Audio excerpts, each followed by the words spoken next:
Morning everyone, mabuhay! Welcome to Lobo, one of the most charming towns in Bohol. I am Mark and I am Alvin. We'll be your tour guides today as we explore some of Lobo's most famous attractions, rich with history, culture, and natural beauty. Before we start, just a quick reminder, please keep your personal belongings with you all the time. Stay with the group and follow instructions so you can all enjoy the trip safely. Let's go! Our first step is the Lobo River Cruise. This is a must-do experience in Bohol. You all board a large floating restaurant and enjoy a buffet of Filipino dishes as we cruise along the emerald green Lobo River. The water here is so clear that you can sometimes see fish swimming below. Local musicians will entertain you with folk songs and you may even see the cultural performances on floating stages. This cruise is not just about sightseeing, it's a cruise to enjoy Bohol's natural beauty and hospitality all in one ride. Next, we visit the San Pedro Apostol Parish, more commonly known as Lubok Church. Built in the early 16th, it is one of the oldest churches in the Philippines and a prime example of Spanish colonial architecture.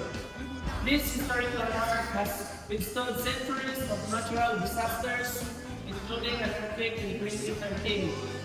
Inside, you'll find an intricate ceiling paintings and centuries of religious artifacts. The church is not only a place of worship, but also a living reminder of Lubok's deep cultural and spiritual heritage. Children's Choir, internationally known for their exceptional voices and music talent. This choir started as a small group of school children, but has since won awards in international competitions. They have been performed in various countries, proudly representing Lubok and the Philippines. Fortunately, we may get to hear them sing today, a performance that always leaves visitors deeply motivated. Our final stop is the Philippine Tertiary Santuary, located just a short distance from here.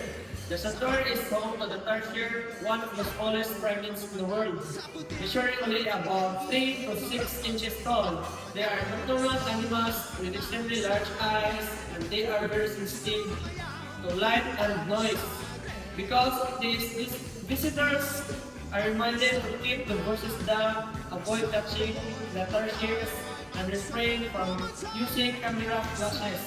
The sanctuary's mission is to protect these fascinating creatures and ensure their survival for generations to come. That concludes our tour of Lubok. We hope you enjoyed learning about its history, culture, and natural wonders. Thank you for joining us today. May the memories you made here in Lubok stay with you. And we look forward to welcoming you back in the future. Daghang salamat and safe travels. Balik-balik sa Bohol, mabuhay!